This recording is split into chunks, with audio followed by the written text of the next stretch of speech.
Hi students, welcome to lesson 29, survey format, meaning, steps, types, advantages and limitations.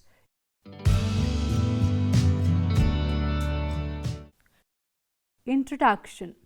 A survey is a research method used for collecting data from a predefined group of respondents to gain information and insights into various themes.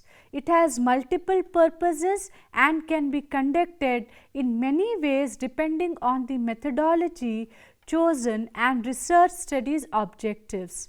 Survey is simply a systematic investigation conducted via a survey.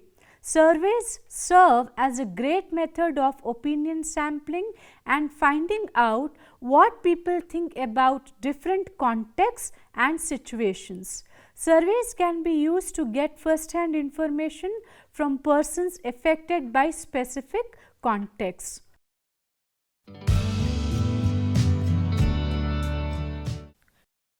Objectives. After completion of this lesson, you will be able to understand the meaning and steps in survey. You will be able to describe the types of survey. You will be able to analyze the advantages and limitations of survey.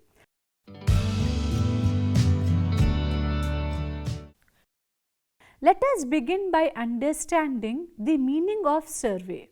Survey research is based on use of standardized questionnaires or interviews to collect data about people and their preferences, thoughts and behaviors in a systematic manner. Although census surveys were conducted as early as ancient Egypt, survey as a formal research method was pioneered in 1930s, 1940s by sociologist 𝗵𝗶𝗵𝗲 to examine the effects of the radio on political opinion formation of United States. This method has since become a very popular method for quantitative research in the social sciences. The survey method can be used for descriptive, exploratory or explanatory research. The data is usually obtained through the use of standardized procedures.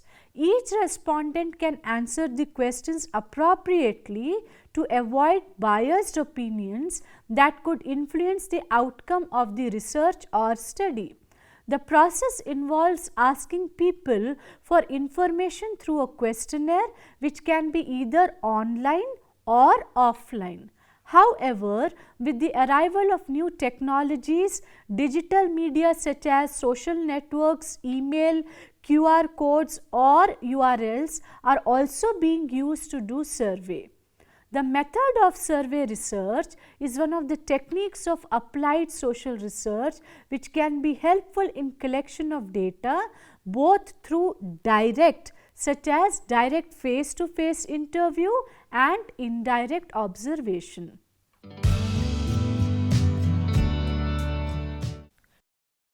Let us understand the different steps in conducting survey.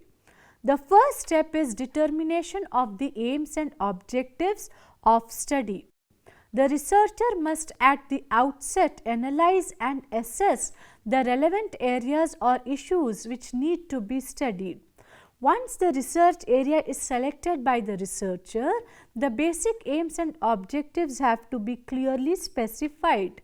These have to be focused and analyzed to make the research relevant and understandable. The second step is defining the population to be studied. After selecting the theme of the research, the researcher also needs to define the target population which would be studied. The population or universe would be a collection of people or objects that would possess at least one common characteristic that are the interest of a researcher. It provides the direction in the process of conducting the research. The third step is to design and construct a survey.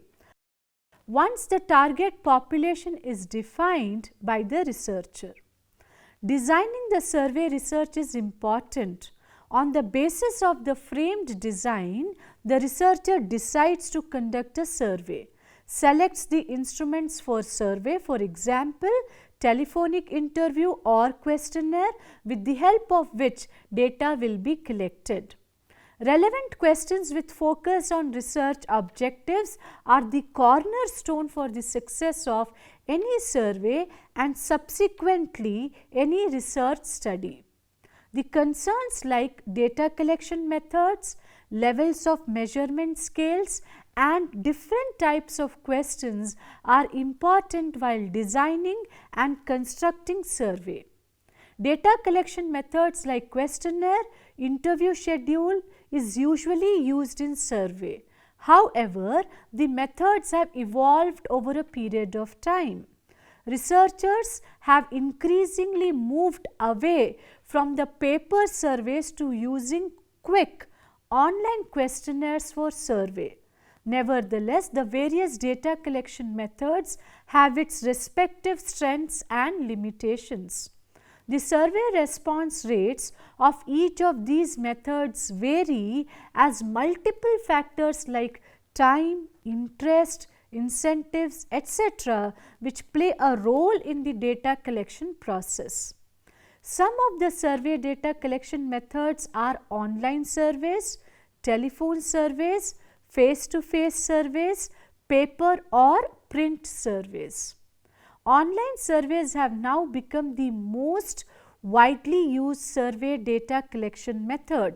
There is a wide variety of advanced and straightforward question types that are available in online surveys. The data collection and data analysis are now structured and easy to manage. The survey response online is very high. Some of the online survey tools are Google Forms, Survey Legend, SurveyMonkey, Typeform, Surveycat, Gizmo, Qualru, etc. However, telephone surveys are a cheaper method than face-to-face surveys and less time consuming too.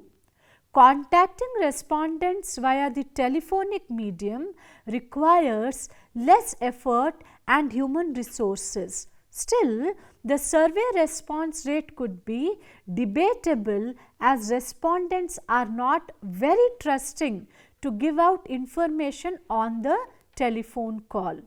In this survey data collection method, the researcher also has less scope to deviate from the survey flow. Face-to-face surveys are on the most widely used methods of survey data collection. The survey response rate in this survey data collection method is always higher because the respondent trusts the researcher since it is in person. The survey design in this research method is planned well in advance. Paper or print survey is being used mostly in field research. Researchers and organizations are moving away from using this method since they are logistically tough to manage and tough to analyze. These can be used where laptops, computers and tablets cannot go, and hence they use the age-old method of data collection, that is pen and paper. Fundamental levels of measurement scales used in survey are: 4 measurement scales are crucial for creating a multiple choice question in a survey. They are nominal, ordinal, interval and ratio measurement scales. Without the fundamentals of these scales, no multiple choice questions can be created. Hence, it is essential to understand these levels of measurement to create a robust research framework. Different question types are also used. Multiple choice questions are the most common type of survey questions, in which some of the popular question types are dichotomous question, semantic differential scale question, rank order questions, and rating scale questions. Open-ended questions helps in collecting in-depth qualitative data. After the selection of the instrument, the researcher conducts a pilot study, a small survey taken in advance of a major investigation or research. The pilot study helps the researcher to analyze the significance and relevance of the instrument selected by the researcher for the present research. The fourth step in conducting survey is to select a representative sample. The process of construction of the survey instruments gives way to the selection of the sample from the target population.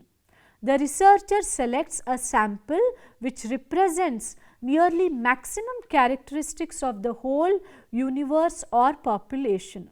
If the sample selected is a good representation of the population, then the results or findings of the survey conducted on the sample can be easily generalized on the population as a whole.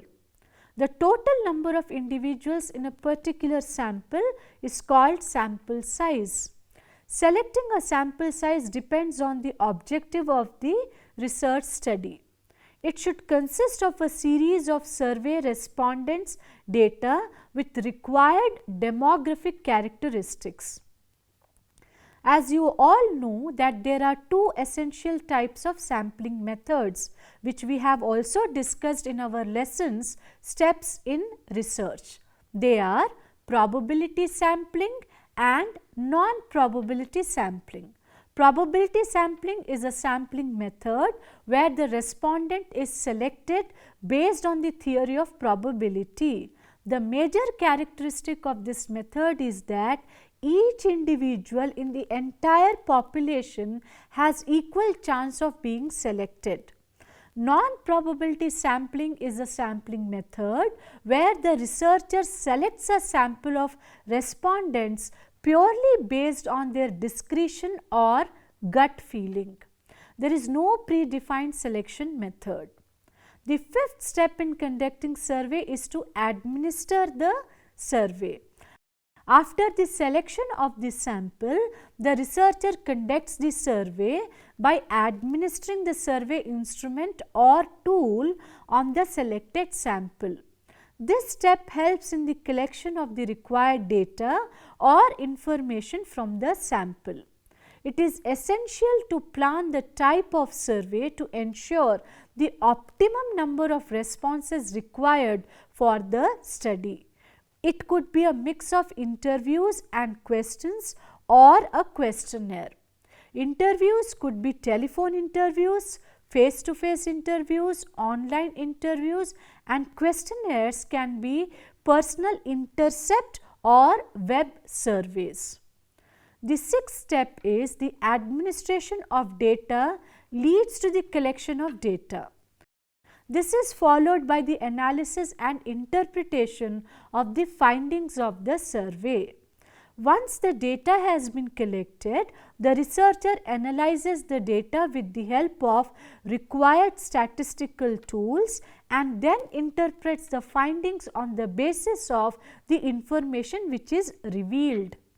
This step involves several processes such as coding the data and then processing it.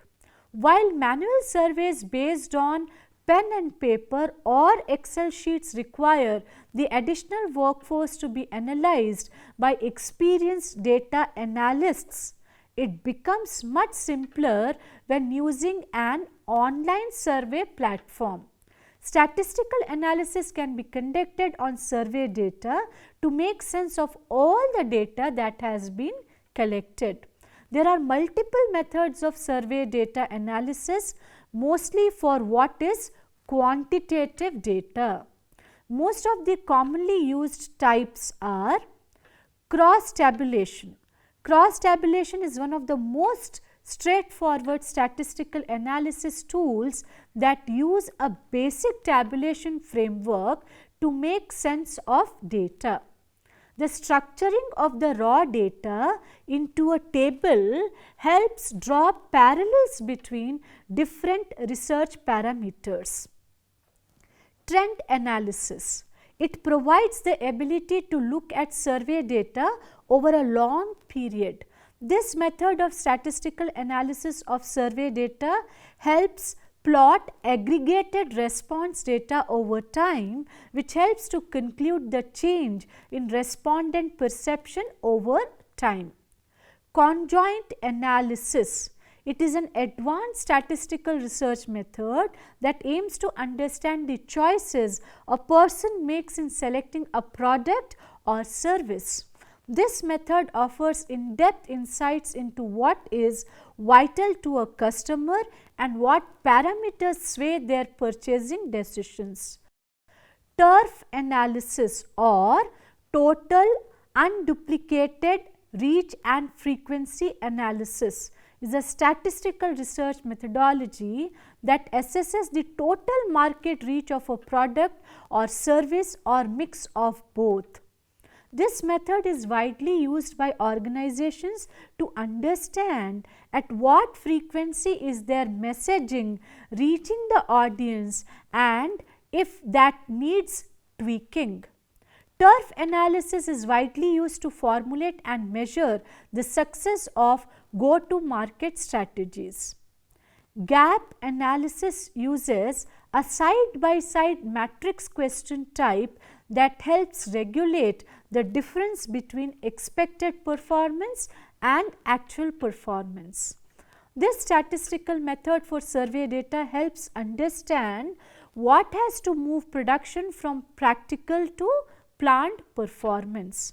SWOT analysis, another widely used statistical way, organizes data into data that represents strength, weakness, opportunities and threats SWOT of an organization or product or service that provides a holistic picture about competition.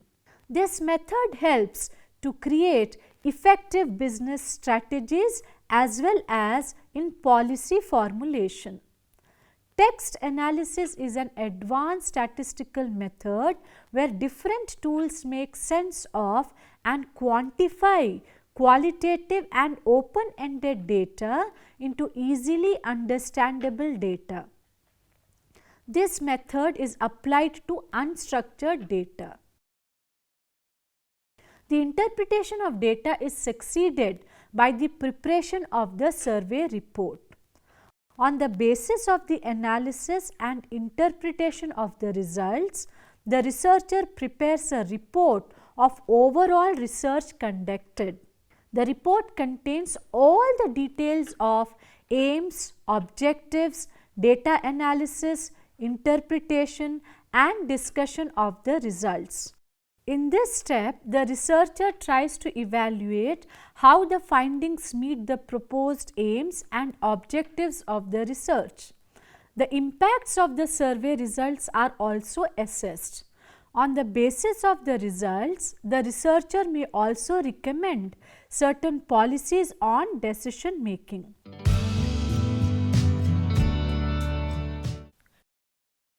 Let us quickly understand the different types of survey. Based on the selection of an instrument or method of data collection, the researcher can use qualitative or quantitative type of survey. The qualitative method includes asking open-ended questions. The quantitative type uses closed-ended questions. Cross-sectional survey. Cross-sectional surveys are used by the researcher when he or she wants to collect data from varied or different types of groups that may be in terms of age, sex, group, nation, tribes and so on at a single time. An example of such a survey can be a study on the effect of socialization of children of different age groups of a particular country. This type of survey is less time consuming and economical as well. longitudinal survey. This type of survey is used only when the researcher wants to study the same sample for a longer period of time. Such longitudinal studies may be used to study behavioral changes, attitude changes, medicinal, dietary and religious effects, or any event or practice that may have a long time effect on the selected sample or population. There are three main types of longitudinal studies which help the researcher to analyze the long-term effects on the selected sample. These are trend studies, cohort studies and panel studies. Trend studies. When the researcher needs to analyze a trend of a phenomenon in a population, they conduct trend studies. The sample of the selected population might not be the same as over a period of time.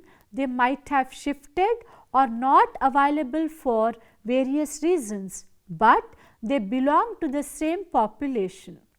This selected population is sampled and examined regularly. Since it is a type of a longitudinal research, it may not be started as well as ended by just one researcher or research project. Such studies help in making election analysis on the basis of voting patterns. Cohort studies. The focus of this type of longitudinal study is also on a particular population which is sampled and studied more than once within a time gap. The word cohort means a group of people. These types of studies look at groups of people. They can be forward looking, that is prospective, or backward looking, that is retrospective. Prospective studies are planned in advance and carried out over a future period of time. Retrospective cohort studies look at data that already exist and try to identify risk factors for particular conditions. Interpretations are limited because the researchers cannot go back and gather missing data. For example, cohort studies can help in measuring the effects of a suspected risk factor. In a prospective cohort study, researchers raise a question and form a hypothesis about what might cause a disease. Then they observe a group of people known as the cohort over a period of time. This may take several years. They may collect data that may be relevant to the disease. Panel studies. The researcher in a panel study uses the same sample of people every time, and that sample is called as a panel. Such a study is used in order to investigate the changes in attitudes, behavior or practices of the same panel within a period of time. They are more specific and focused as the researcher studies a particular change in the attitude, behavior, belief or practice of the same group. A traditional panel study differs from a trend study in that a trend study samples the same population repeatedly but with different respondents at each time point. A panel study is similar to a traditional cohort study in that a sample or cohort is followed over a period of time. However, the purpose of following participants in a traditional cohort study is to allow enough time to be able to observe a particular outcome and determine how exposure to a certain variable is associated with the outcome. In contrast, the purpose of following participants in a panel study is typically to observe changes on a particular variable over time to potentially relate those changes to an outcome of interest or explain what factors may lead to the changes in the variable over time. Thus, a panel study often includes multiple measurements of variables, usually at regular intervals over a circumscribed period of time. The efficiency of survey depends on several significant aspects like objectives, the number of questions in survey, usage of simple language, types of questions, consistent scales and survey logic. Logic is one of the most critical aspects of survey design. If the logic is flawed, respondents will not be able to continue further or the desired way. Logic has to be applied and tested to ensure that on selecting an option, only the next logical question shows up.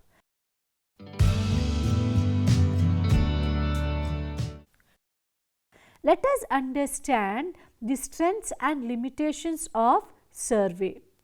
Survey research has several inherent strengths compared to other research methods.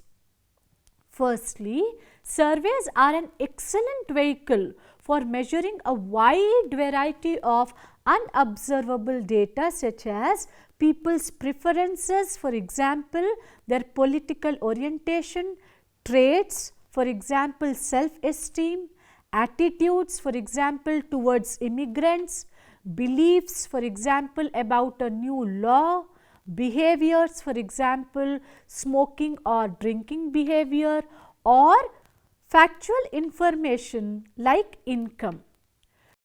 Secondly, survey research is also ideally suited for remotely collecting data about a population that is too large to observe directly. A large area such as an entire country can be covered using mail-in, electronic mail, or telephone surveys using meticulous sampling to ensure that the population is adequately represented in a small sample. Thirdly, survey's ability to respond at one's convenience. Questionnaire surveys are preferred by some respondents. Fourthly, survey interviews may be the only way of reaching certain population groups such as the homeless or illegal immigrants for which there is no sampling frame available. Fifthly, large sample surveys may allow detection of small effects even while analyzing multiple variables. It also helps in the analysis of population subgroups, that is, within the group and between group analysis. After the researchers quantify the information collected from the surveys, the data can be used to compare and contrast the results from other research efforts. This benefit makes it possible to use the information or data to measure change. That means a questionnaire that goes out every month or each year becomes more valuable over a period of time. Sixthly, survey research is convenient, economical in terms of researchers' time, effort and cost than most other methods such as experimental research and case study research.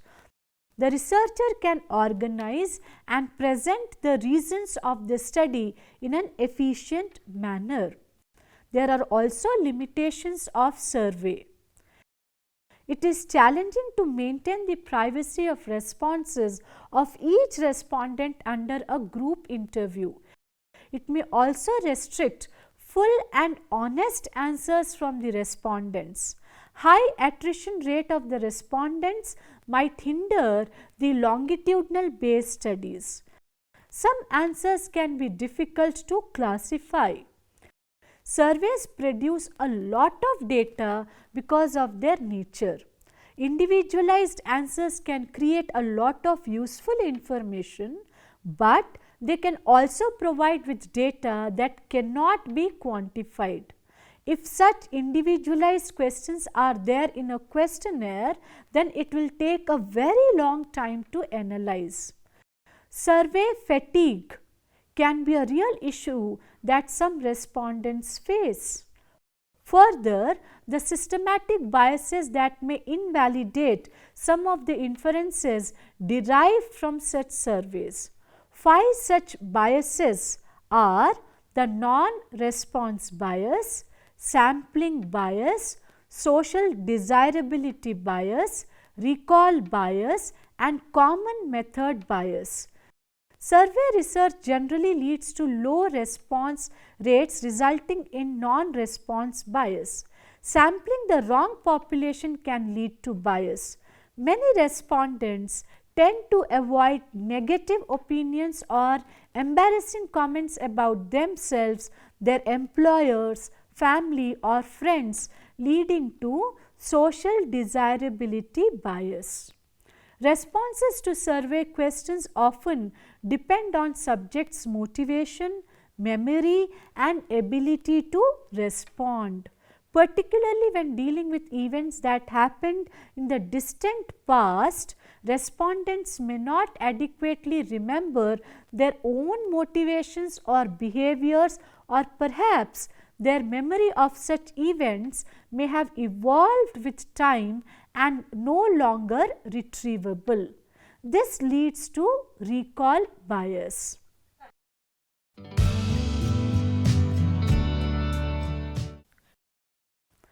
Dear students, let us now summarize this lesson. Survey research is a useful and legitimate approach to research that has clear benefits in serving to describe and explore variables and constructs of interest. Survey research, like all research, has the potential for a variety of sources of error, but several strategies exist to reduce the potential for error. Survey research is popular because of its versatility, efficiency and generalizability. Thus, it is appealing when generalizability is a central research goal. Survey research is often the only means available for developing a representative picture of the attitudes and characteristics of a large population.